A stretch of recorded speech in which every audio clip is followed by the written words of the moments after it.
What's good, Fin Nation? What is good? It is your boy Reason. We are back here for another one.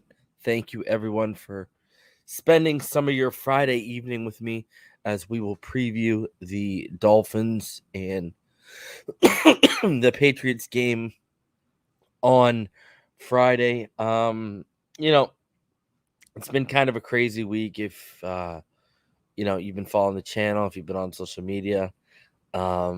There's some stuff I want to talk about aside from like previewing the actual game that we're going to get into.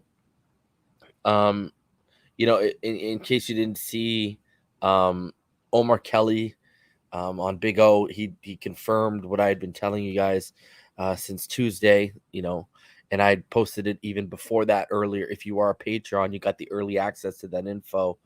I'd already posted that privately there. And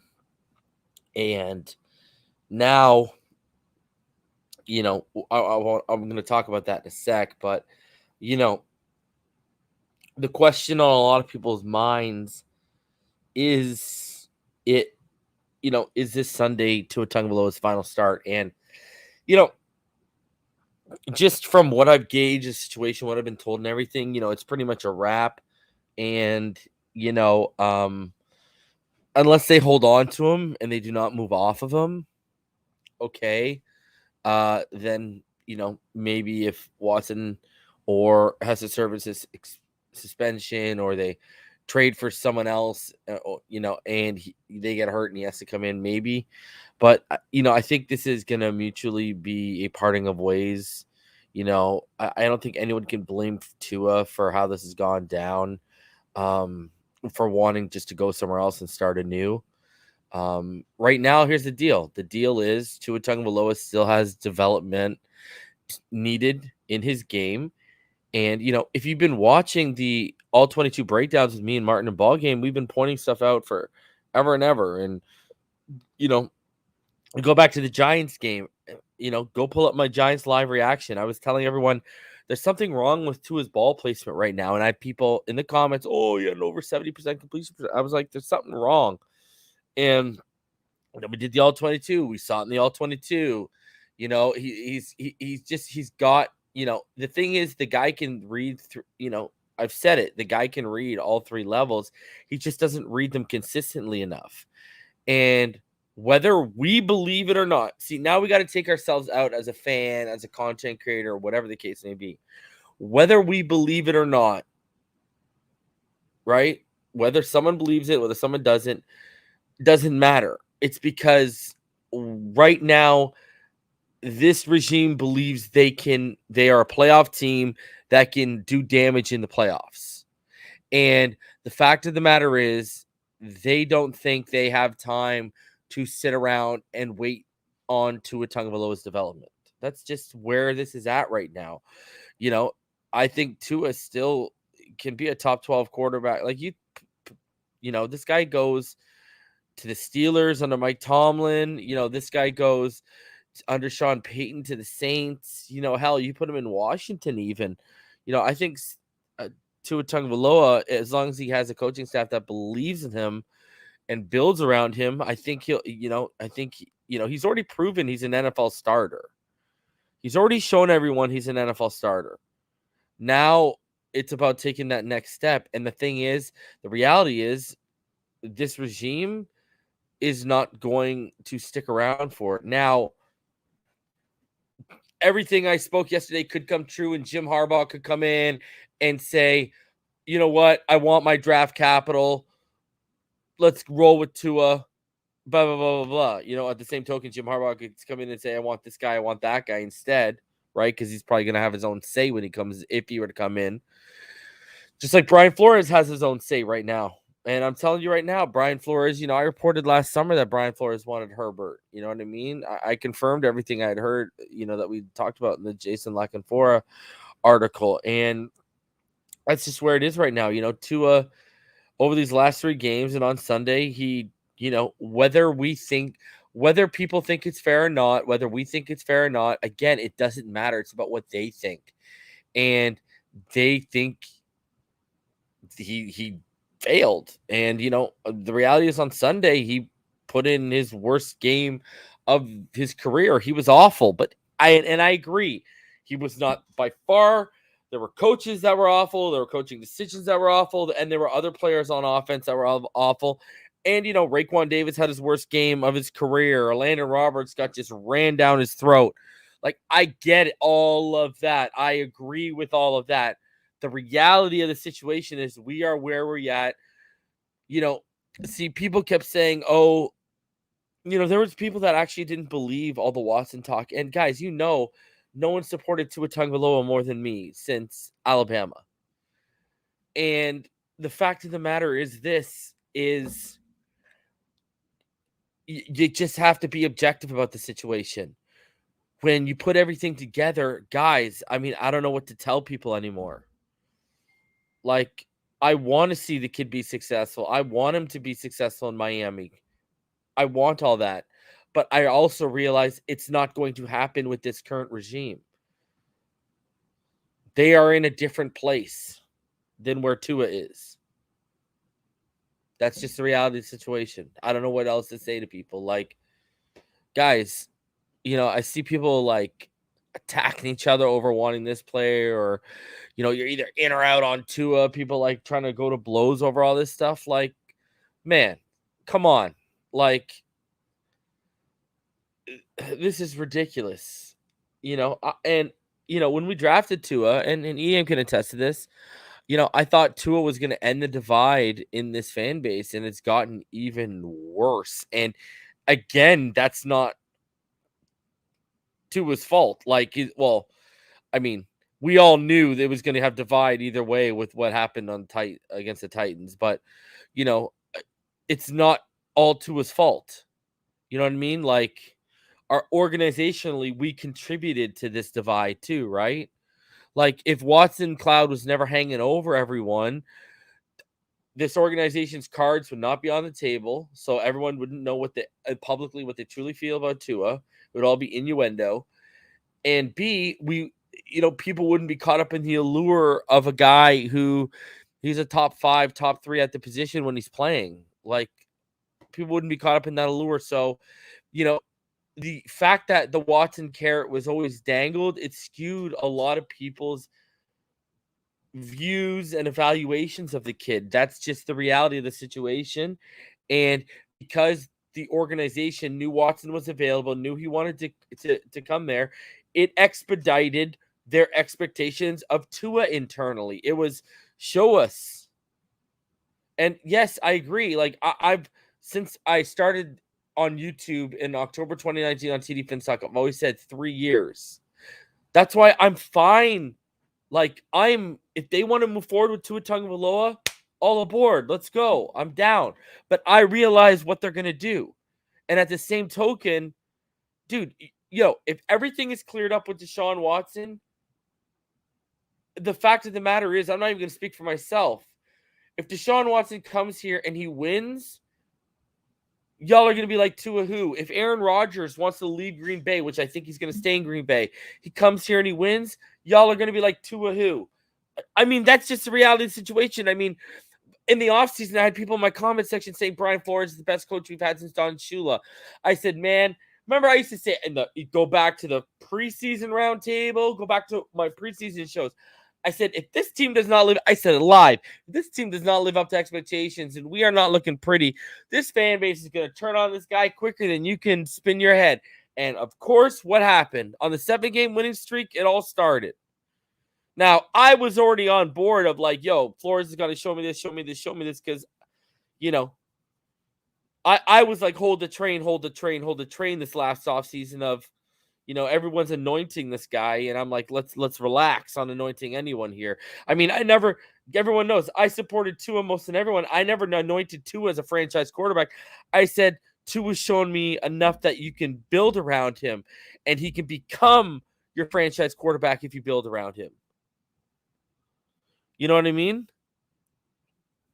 Like, I didn't even officially anoint him a franchise quarterback.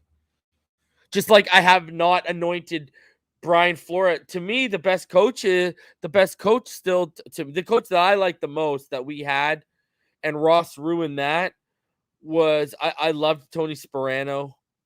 You know, I didn't like Wanstead's methods after Jimmy Johnson. Like, I didn't like how he treated his coaching staff, how I've gone on to learn. But Wanstead got results, you know. The scary thing is right now, Brian Flores has the same exact record as Adam Gase. Like, that's really scary to me, you know, and I feel like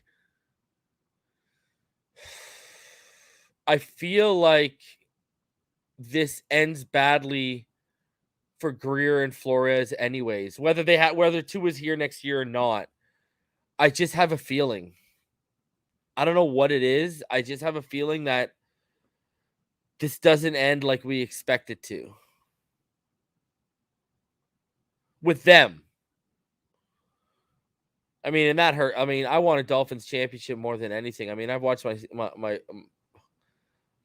watched my hockey team win 5 championships in my lifetime.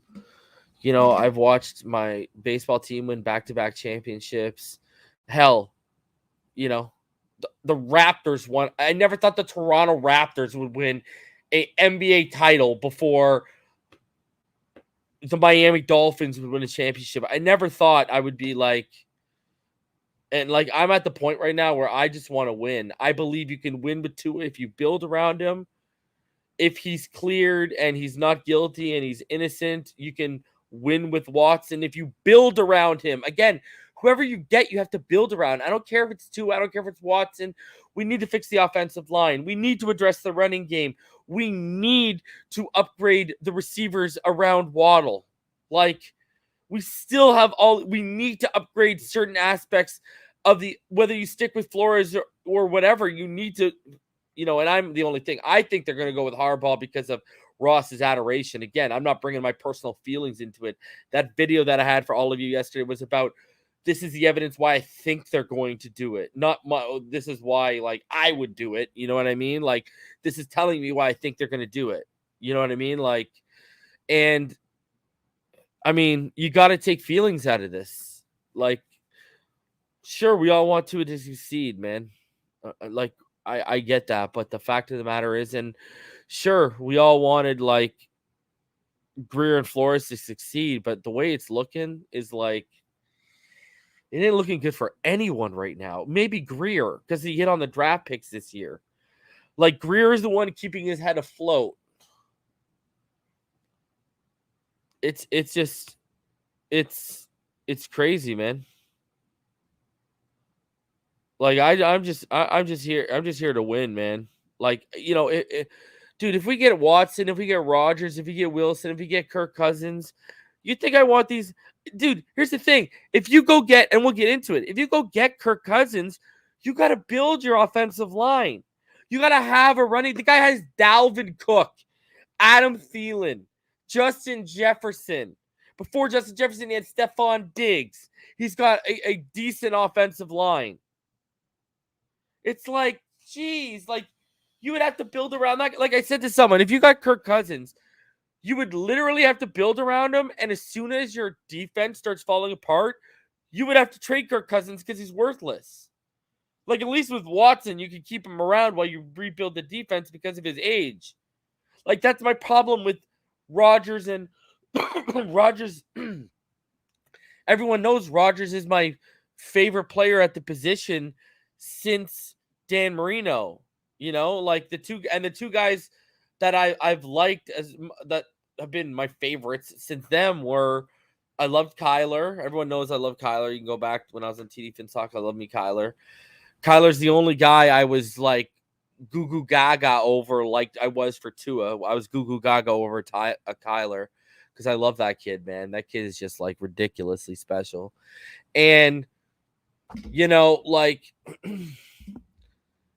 I don't know, man. It's like you look at this whole situation and, you know, Ross wants to win a Super Bowl. He wants his franchise quarterback. And because he wants his franchise quarterback, people need to realize he's wanted John Harbaugh as much as he has wanted that franchise quarterback.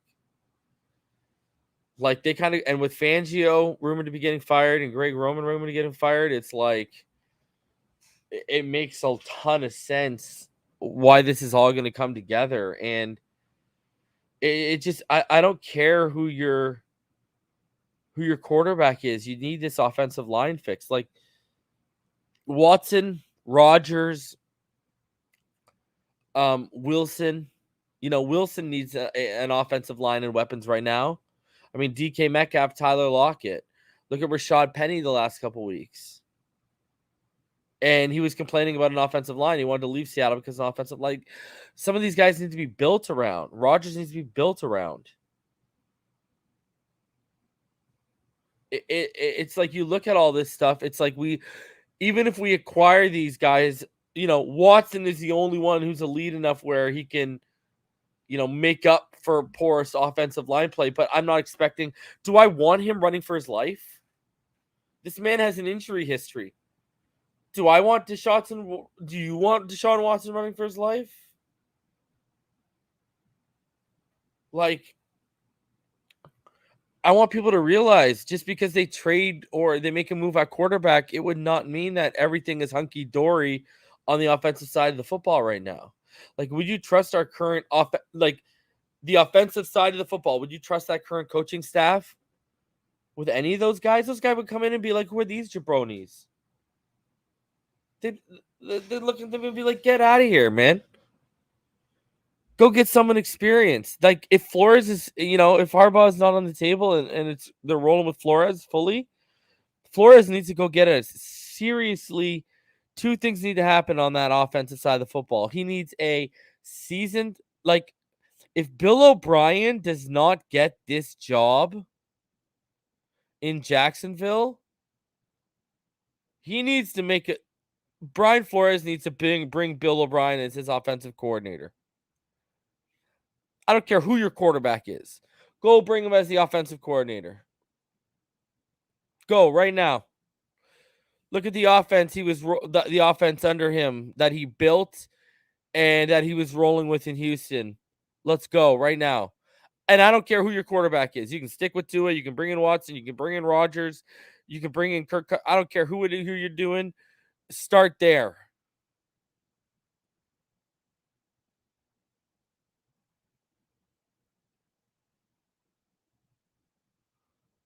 See, people are asking Watson hates him. Let me ask you this. And I was thinking about this. How badly does Watson hate Bill O'Brien?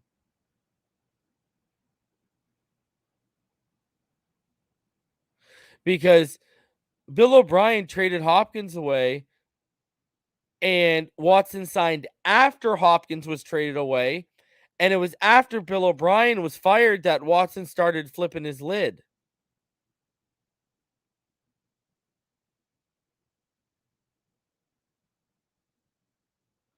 So, and Bill O'Brien's the one that gave him the no trade clause.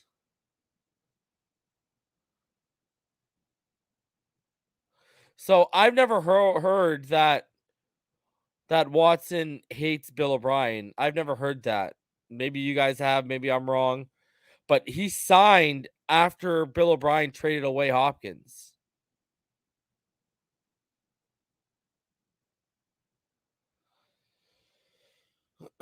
But the fact of the matter is, people like, I'm gonna say it like this: it is a high probability that this is Tua Tagovailoa's final start as a Miami Dolphin. And to be honest with you, I never thought we'd be here after 2 years, but here we are.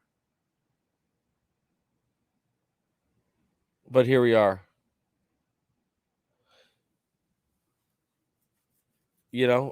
I mean, and I've been told that Marino told Ross go get Watson, and we all know Marino loves Watson. That's no secret. But it all comes. This man needs to literally get his indictments cleared, get his civil cases cleared. Then you need to trade for him, and then it's going to be, and he's going to get suspended. He's going to face a suspension. Let's all be honest with ourselves, because it's been such a circus. He's going to face a suspension. So, you know, You're going to need a backup quarterback. And I'm not about to see Jacoby Brissett for, and the problem with Flores, now you're running. This is why I'm saying it's going to end bad. The problem now check this out. The problem with now is if he's suspended for 6 to 8 games, let's say he gets suspended for 8. Let's say they knock it down to 6. Okay, let's just say that. Or even let's say he gets suspended for 6 and he knocks it down to 4. We get our slow start again without him, right? And if you don't dig yourself out of that hole and get to the playoffs, they're going to get fired anyways. So it's going to be like, oh my God. And then if you want to keep him around, the next year is Flores' contract year. You're in your 5th year. So then he would have 1 year to show you. And then you would have to. So you're going to write off all 4 previous years and give it off 1 year. I'm telling you, this isn't it's like you look at this situation. We need whoever's our quarterback. We need him on day 1.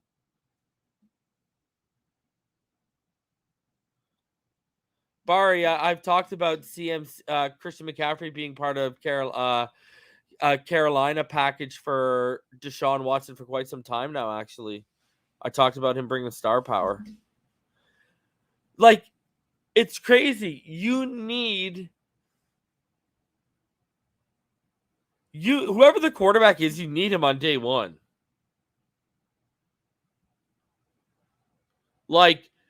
These guys cannot afford.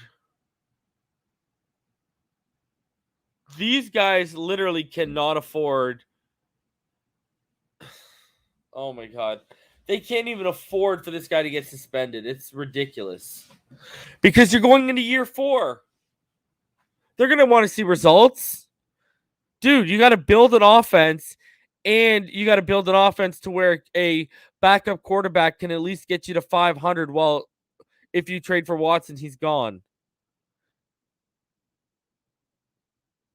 Or you need to build your offense around if you trade for a Kirk Cousins, if you trade for a Russell Wilson, an Aaron Rodgers, whatever the case may be. Or you need to build your offense around Tua, and you need to show a progression, or you'll be gone anyways. This is what I'm saying. They have created, Brian Flores has created a zero margin for error when you actually sit back and look at this. Next year, it is zero margin for error.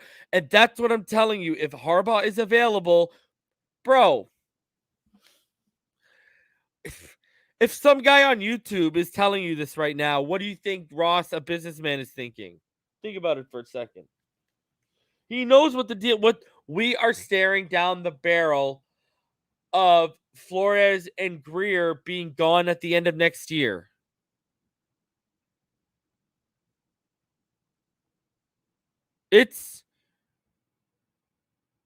I don't know what to say. Let's be honest with ourselves. Look inside yourself right now. Look inside yourself right now. 3 years into this rebuild, is it a success as we're standing here right now? And if you have to say no, but, then I don't want to hear the but because you're already telling us what it is. We are 3 years deep. Whatever you'll want to say.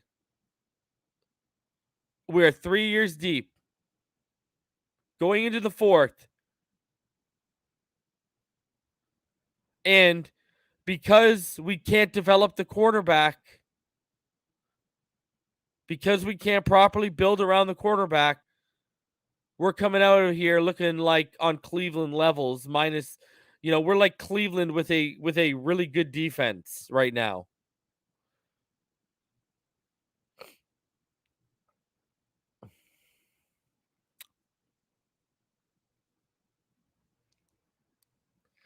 Robert, there's quarterbacks. I mean, everyone knows I love Sam Howell, but they're not. This regime can't afford to go back and draft a quarterback. That's what's hilarious too. That's what's hilarious too. Exactly, Will. Harbaugh. Listen, I'm gonna tell you what the deal is. I'm gonna tell y'all what it is. I said it yesterday on the show. I'll tell you what it is again. I think Tua Tagovailoa has a higher ceiling than Alex Smith, but very similar type of like elite game manager ceiling, right? Like elite quality. Like people forget Alex Smith was vying for an MVP when he went under Andy Reid, but Harbaugh is the one who rejuvenated his career, right? So Harbaugh can either you can say here's 75 million with a more elite version of Alex Smith, or here's $75 million after we cut DVP, Fledglam, Ethan Carter, Jesse Davis, and a couple other jabronis. And here's a far more elite version of Colin Kaepernick with Deshaun Watson. You are literally giving Harbaugh upgraded versions to choose from to what he had in San Francisco. And people forget he went 13-3 with Alex Smith.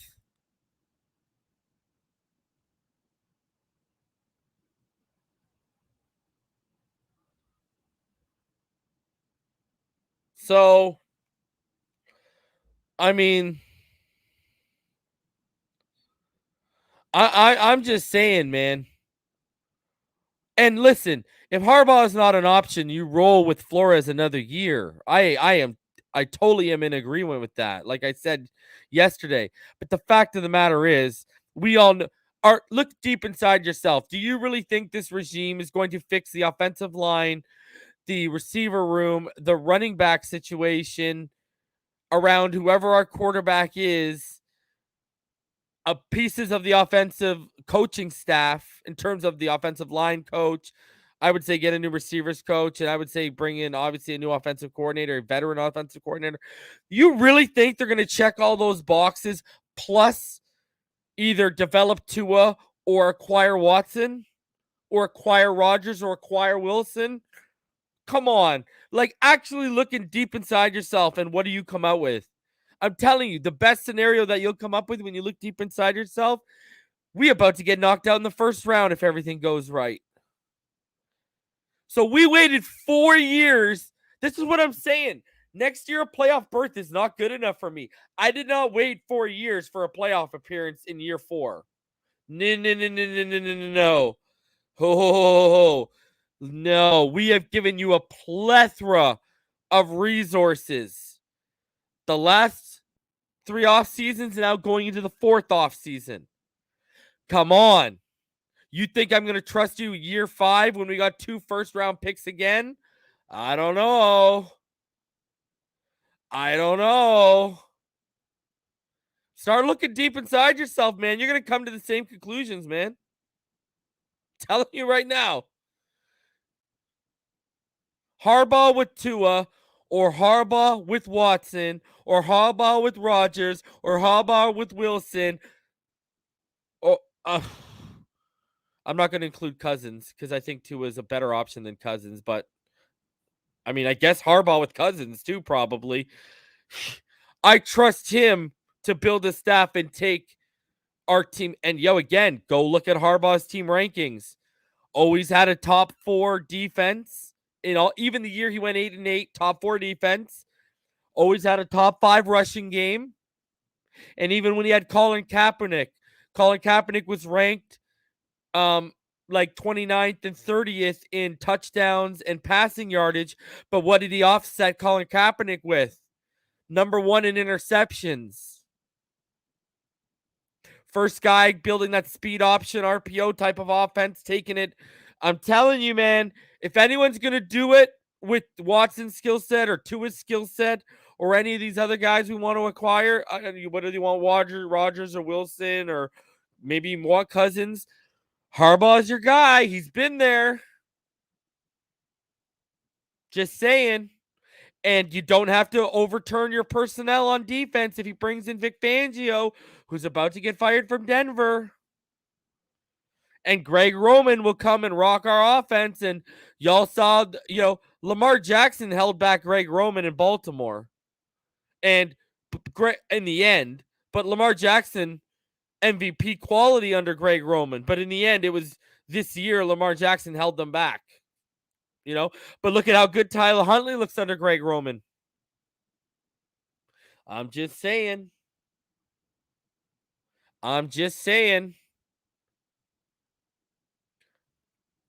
You expedite that process. If we're looking to upgrade the quarterback position and there's an upgrade at coaching available, you got to take it. Now, again, if Harbaugh's not available, give Flores his 4th year. Give Flores his 4th year. Go ahead. But I'm just saying, when you sit back and you look at this, Dockers 2022, khakis 2022. That's what I'm saying. When you sit back and you look at this, I'm just saying it makes sense.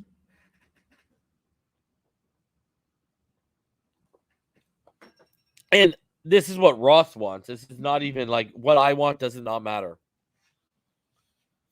Now, if you asked me, if you said to me, we brought in Harbaugh and he's keeping Tua, or you brought in Harbaugh and he's rolling with Watson, either way, I'm telling you, we won the offseason.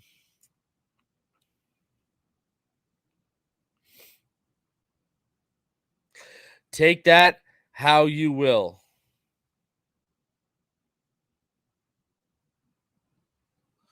Take that how you will.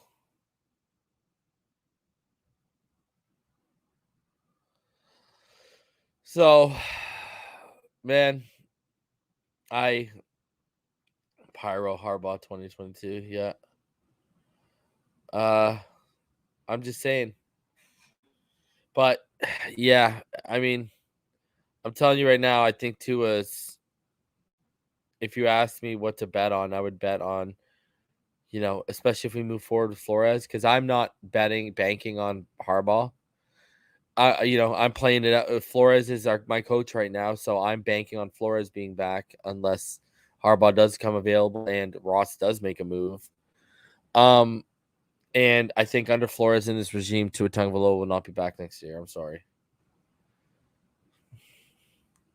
That's just the reality of the situation we currently find ourselves in, people.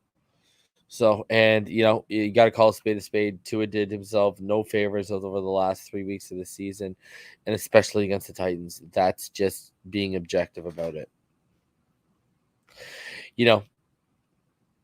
He does not look like the same player he was before the hip injury at Bama.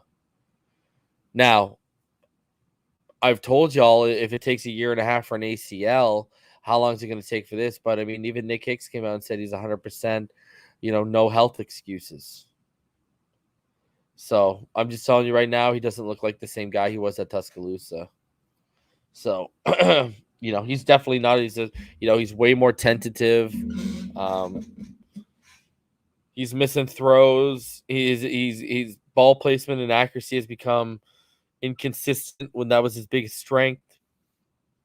Now he's still got like elite eye manipulation, all that kind of stuff, and his footwork is either elite or it's spotty. His mechanics, the one thing that was amazing about his mechanics, and the one thing about watching him at Alabama that was so amazing was his mechanics were always so flawless and so great. We have not seen that translate to the NFL level at all for whatever reason. And we do know the reasons. The offensive line, bad habits have been built since he was started last year. So I don't know. It's just we haven't developed him very well, and it is what it is right now. I mean, like I said, this current regime, they think they're farther ahead than what some of us may believe they are, and they're not going to sit around and wait for Tua to develop, and Tua still needs a little bit of time to develop, under these current circumstances. And, let's be honest, they want the fast track, they want the shortcut, and they're going to take it. So, all right. Now, let's get into a game this weekend that I think people are really underrating. I'm going to tell you this right now before we get into this. If we get blown out this weekend, not good. It's going to make if Harbaugh becomes available, even more enticing. We'll be finished under 500. It's, Flores needs this game. Like, he needs his guys to show up. And if his guys check out on him this week, that'll say a lot. Because I think this game means something to Flores, because that'll be back-to-back seasons over 500. And if you lose a game closely, like, 25-13, 23-17, like, if it's a game, cool. But if we get blown the hell out and it's like 30-3 or like 30-6 or like 30-10, I'm telling you right now, get prepared for the Flores talk. Because I think this game means more than people are giving it credit for. He needs a performance from his team. He needs a performance from his team. So we'll see how it plays out, man. I think it's something to watch. Watch this game.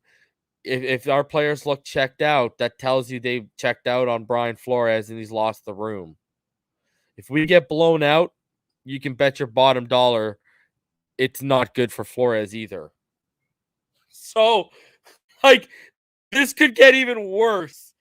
Oh boy, this could get even worse, guys. I mean, I don't know what else. Like, it's this could get worse. Just prepare yourselves. Oh my god. Here we go. Here we go. Oh my god. Hold on, let me switch to 5G before we get into this for a second, guys. I see my connection's dipping.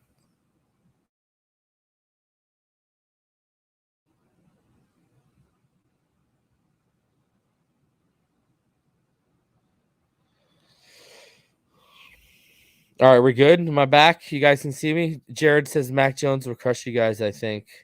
No. Damian Harris and Ramondre Stevenson will crush us, my friend. Not Mac Jones. I'm worried about the run game. That's where I'm worried about. All right. Is it cleaner? It should be cleaner too on this now that I'm back. All right, let's get into this. The final. I just talked for 40 minutes because there's a lot going on right now. I'm telling y'all right now, my phone has been blowing up these past days. I don't even know if I'm prepared for what's about to come. I don't even know what's prepared. And I truly think the universe is telling me something, just a quick side story. So my wife is back to work and now, I got my 13-month-old and I got my other daughter who's about to be 4 years old in May. And just because everything's getting locked down up here, like, we had her in gymnastics, we had her in swimming lessons, once a week. So 2 days a week she'd get out at least. And then, if nice days out, we go to the park, we go out and about, walks, all that jazz. But it's been freezing up here. It's been about 10 degrees Fahrenheit up here lately for you Americans down there, because we go in Celsius. And, you know, my wife said, I'm gonna put her back into daycare for 2 days a week. And she said that to me, and I'm like, oh, the universe is telling me something, because then I'll have my 13-month-old who naps multiple times a day. So I'm gonna be like, oh crap, I'm gonna be going live at some point while my kid's in daycare, because if I had them both, I'd have to be up with my daughter. But now I'm like, oh crap, here it comes. It's coming. Here it comes. The universe is aligning my older daughter in 2 days of daycare a week, because I'm going to be having to go live in the middle of the day multiple times a week, because this is going to be crazy off season. I can already see it. I can already see it, man. So here we go. I can't wait. Yeah, exactly. When I go live at 11 a.m., it's going to be bad. Guys, smash that like button, subscribe if you're new here. If you'd like to donate to the channel, paypal.me/Finside. Become a Finside the NFL Patreon, patreon.com/Finside the NFL. Patch5s.com, use code Finside, save 20% off your order. Backroomcollection.net, use code Reason, save 10% off your order. And thrivefantasy.com, use code Finside, have every dollar up to your first 100 deposited matched by thrivefantasy.com. All right, let's get into the preview now that I've talked everyone's ear off. All right. So if you are going to the game, because I had one buddy hit me up and said, since I think it's going to be TUA'S last game, he's like, man, screw it. I just booked a flight. I'm heading down to the game right now. And I'm like, man, have a good time, man. Let me know what goes on down there. Jeez, you're a brave man entering those territories against New England right now. So to him and everyone else going to the game at the Rock, so, it is expected to be cloudy throughout the day. Obviously, you see the temperature can be steady at about 79. It's going to feel like 82. There is going to be a wind. There is a low chance of precipitation. About 7% chance of precipitation. Now, I know this says 1 o'clock, but the game has been flexed to a 4:25 start time on Sunday. So we'll be going live in the afternoon. Be prepared to see us. 4:25 is start time on Sunday, and it's going to be very interesting the game to watch with everything that's starting to play out behind the scenes. It's going to be really interesting. So that is your weather report. It's going to be basically cloudy for the day. We'll see how it pans out. All right. Now, when you look at the injury report for both teams, this is what we got.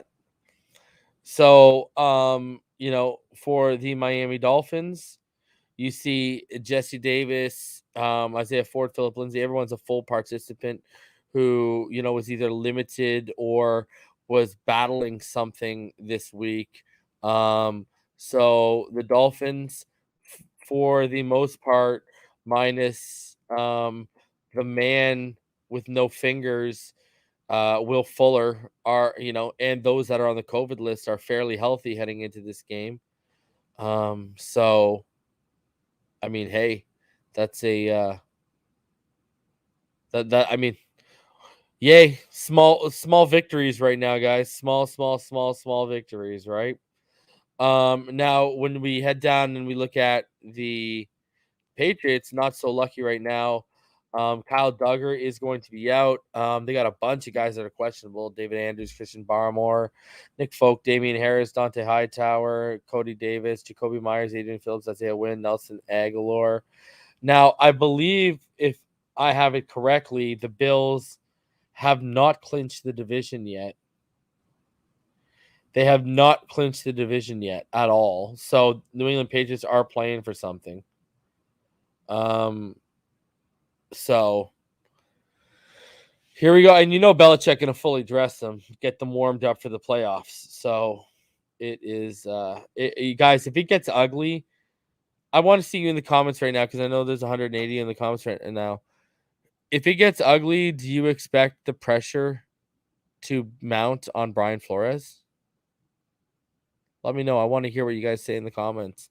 If we get blown out on Sunday, do you think the pressure mounts on Brian Flores?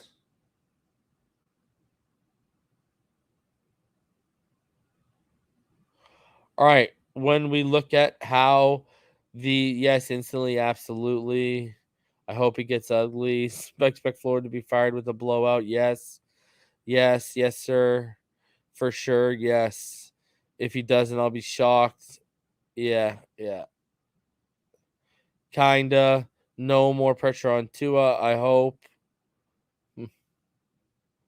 Hell yeah, Harbaugh 2022. I'm going to enjoy the last game of the season. Praying for a blowout, Tua versus Mac, Alabama death match. I think minds are made up, says Chase 1. No, because it'll be documented. Flo didn't want him. Nope. Ross seems unhinged with his decisions. Makes getting rid of him easier. He's leaving at halftime like AB. I think he would still be safe at least for one more year. Yeah. For tragic sake, I hope we win, bro. I still want us to win. Jeez, I'm trying to spoil, especially if they got something to play for. I'm trying to spoil the Patriots. Like, yes, and I think it won't take much for the team to quit on Flo, says Thomas. Yes, yes. Yeah, people are, yes. The majority of people are like, yeah, this ain't good if we get blown out. All right, so when you look at how these two teams compare, in total offense, the Dolphins have the 25th ranked offense.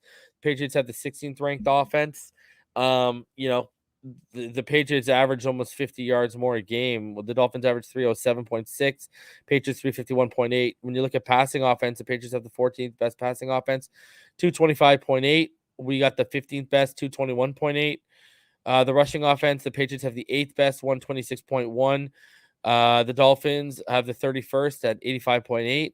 When you look at scoring offense, the Patriots have the 8th best at 27.4. You look at the Dolphins, they have the 24th best at 19.3 points per game. And it's crazy. My buddy did the math, and Jason Sanders has accounted for about a loss of, on average, 1.5 points per game. So really, we should be averaging about 21 points per game. But because of Jason Sanders, we don't.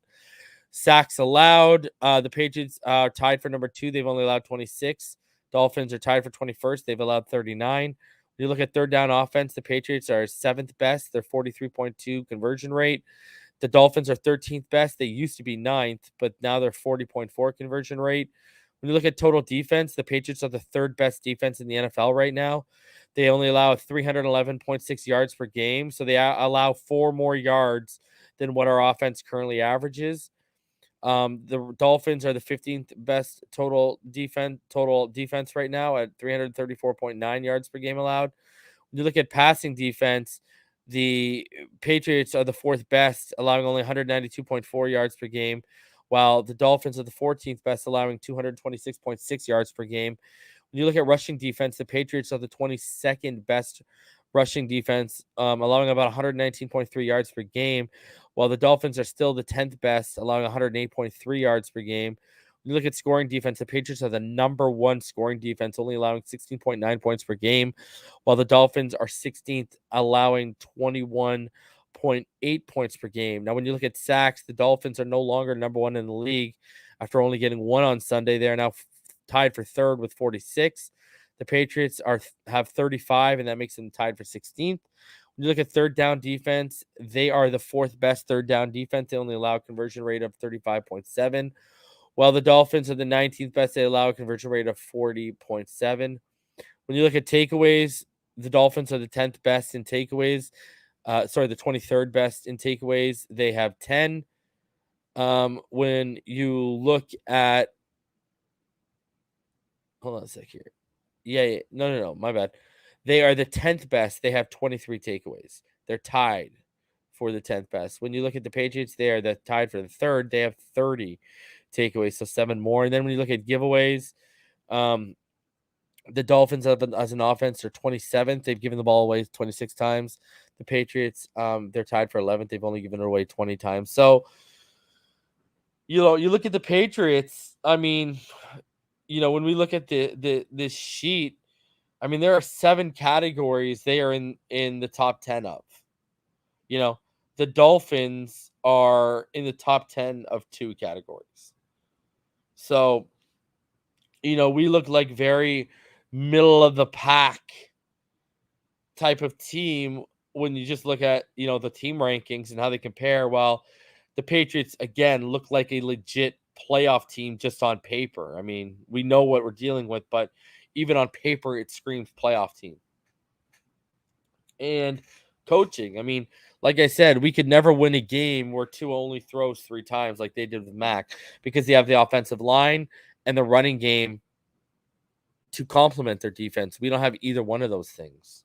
We have Tua Robert Hunt, Jalen Waddle, Mike Gesicki when he gets off the bus, which isn't very often, and DVP when he gets off the bus, which isn't very often. So, this could be a making for it could get ugly.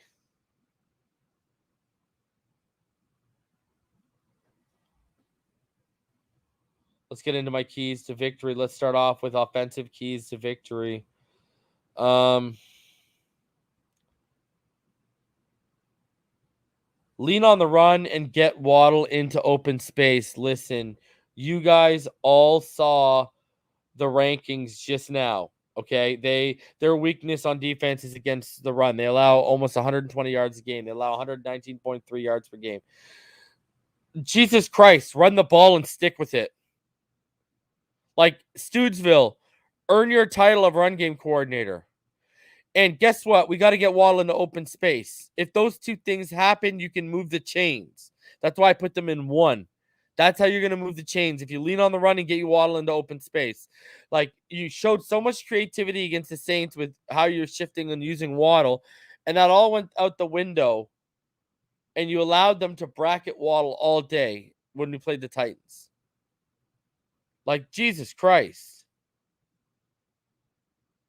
This is not difficult stuff. If Duke, whoever shows you in the backfield that you're able to lean on them, do it. And you need to get Waddle in space. He's our only playmaker right now in the receiving core. Dude, you got to stop leaving points on the board. I mean, Jason Sanders, when you look at Jason Sanders right now, he is such a friggin' disaster. I mean, like, what do you say about this guy right now? Like, he is just so bad. When you look at this guy, right now he's 6 for 8 between 30 to 39. He's 7 for 9 between 40 to 49, and he's 2 for 6 from 50 beyond. He has a 72.4 field goal percentage. Last year he was a 92.3. Rookie year a 90. And I see people want to blame Matt Hawk. Cool. Sure, you got to put up with a new holder, but like, you guys should be practicing. Like, what do you think they do during practice? The special team guys hang out the whole time. Like, you want to talk about someone making excuses. Whoever's saying it's not Sanders' fault, what's going wrong right now, you're making excuses. Like, if he would hit that 52-yarder against the Titans, instead of going for that defensive pass interference on Parker on 4th down, we could have kicked another field goal at 17-9. Our defense got something to play for.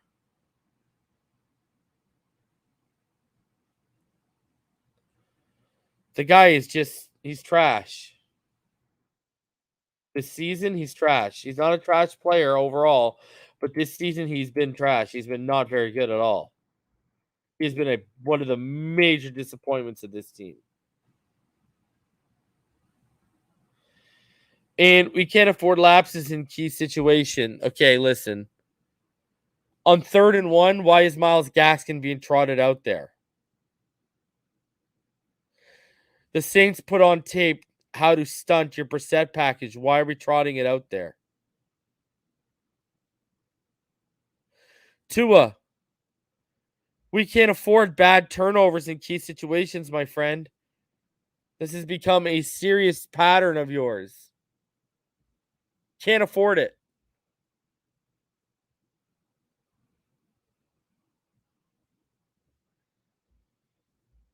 Penalties. We can't afford undisciplined penalties. Jesse Davis, we cannot afford keyed sacks given up on 3rd down when we're driving on their side of the football field. That makes it a hard field goal into distant field goal range for a guy who can't hit him worth a damn right now. Like, we have been our own worst enemy, from the coaching on the sideline offensively down to the players in the execution on the field. You cannot afford mental lapses against this team. You will lose. So lean on the run, get Waddle in open space, stop leaving points on the board, and you cannot afford lapses in key situations. Stop shooting yourself in the foot. Now, when we look at defensive keys,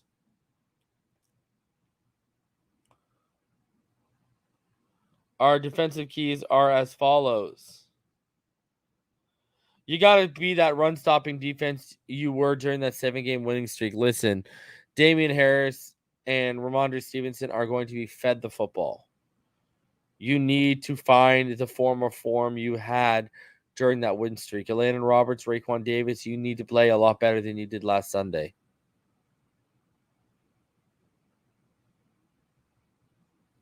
I mean, we cannot allow another performance Damian Harris had in week 1 or another Dante Foreman performance from last week.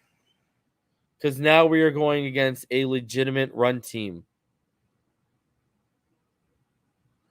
This is the number 8 rushing offense in the league. They average 126.1 yards per game. You got to show up.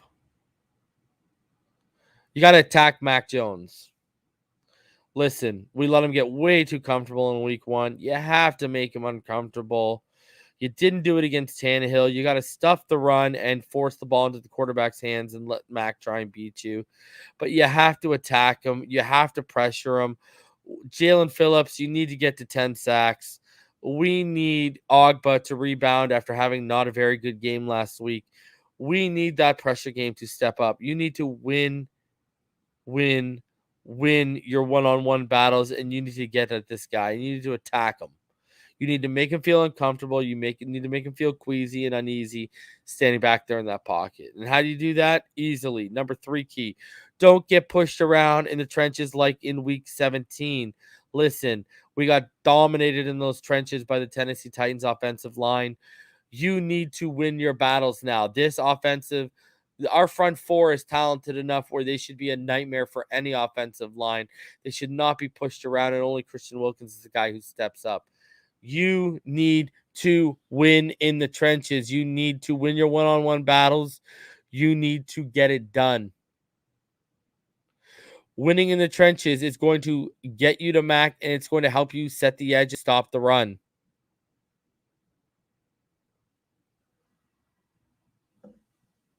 So, be the run-stopping defense you were during the win streak. Attack Mac, pressure, make him uncomfortable. And don't get pushed around in the trenches like you did by the Titans in week 17. And I think our defense will be just fine.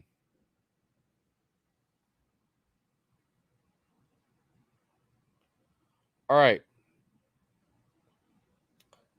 Now, my matchup to watch. It's kind of based off what I said before we got into this.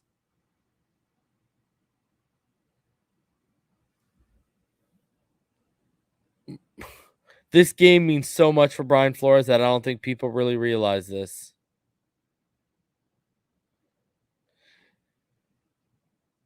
This is back-to-back playoff games. Sorry, playoff teams that we're playing here. We cannot afford to turn into the team that everyone was trying to warn everyone we were, where we can beat bad offenses and bad quarterbacks, but when we play playoff teams, we can't get it done.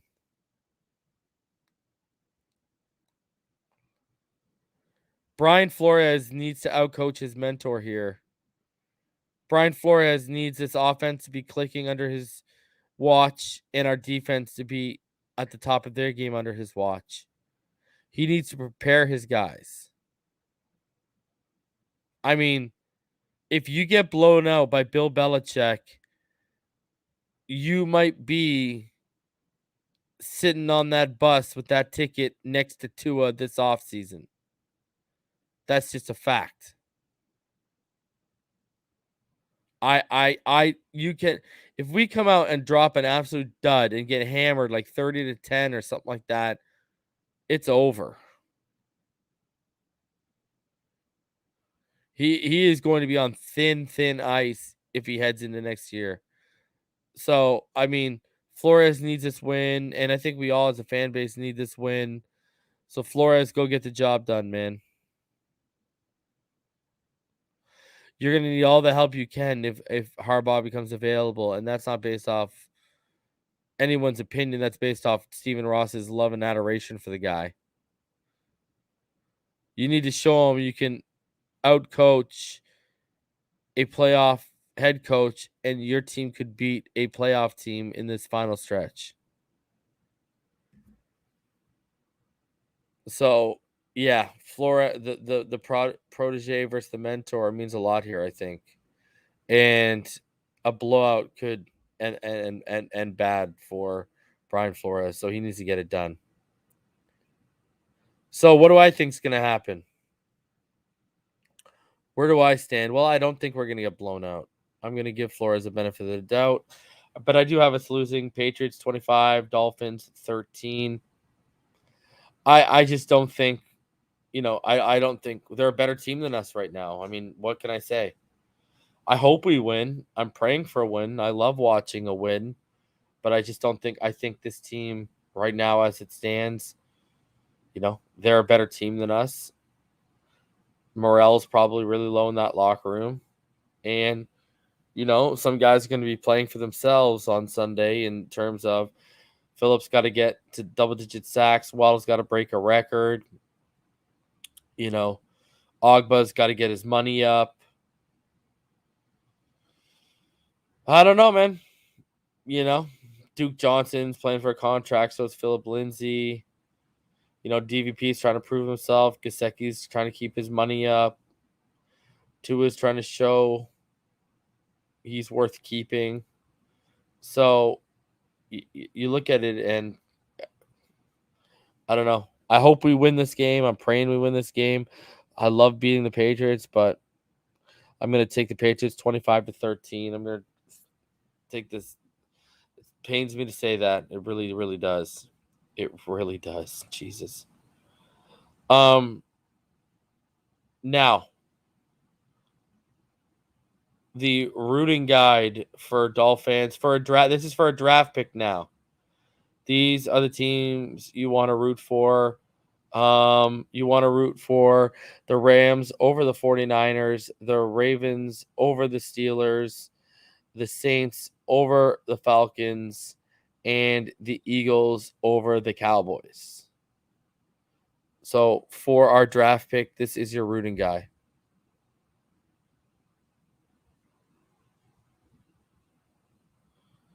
This is your week 18 rooting guy. You want the 49ers to lose.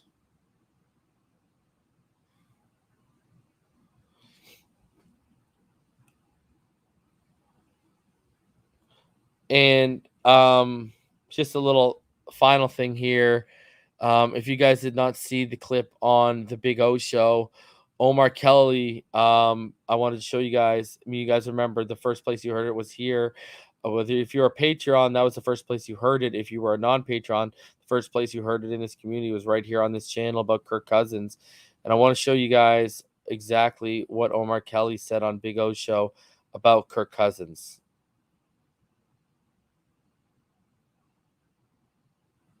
Moved. Kirk Cousins is going to be moved. Russell Wilson's going to be moved. Aaron Rodgers probably going to be moved. I don't know about Cousins. Yeah, that's a lot of money. Moved. That's a lot of guaranteed money. Cousins is going to be moved. So I believe you that they'll try. I don't know if they will end up. I think he's going to be. Money. I think he's going to be moved, and he's going to get a new deal. And you can sit here, and that's what the word on the street is. You can check in on your word on the street. No, I haven't checked in on anything on him, but I'm just wondering who the hell trades for that guy with the guaranteed money. I mean, oh God! Watch Omar. He might be some team's fallback plan. Just so you know. Okay. All right, I can see. Not here. And get a new 4-year, $100 million deal. Kirk don't play about his business. Yeah, but wow, somebody gonna be that. See, he just told you he could be some team's fallback plan. That's literally what he's implying and insinuating right there. So Man, if they're moving off Tua, let's hope it doesn't get to Kirk Cousins. Good God Almighty. Because the issue I have with Kirk Cousins is you're going to have to move off of him when your defense starts having to get rebuilt. Like, I think Kirk Cousins is underrated. I do think Kirk Cousins is underrated. But the issue with Kirk Cousins is he also needs everything around him like Tua does. He needs an offensive line. He's thrown to Stephon Diggs before he got traded. Now he throws to Adam Thielen, and he throws to Justin Jefferson, and he has Dalvin Cook as his running back. Like, the guy has a running game, legit weapons, and a decent offensive line. Like, Kirk Cousins needs, Russell Wilson needs to be built around him. Like, I don't know, but I mean, interesting stuff. So guys, I will see you on Sunday. And we will live react to the Patriots game.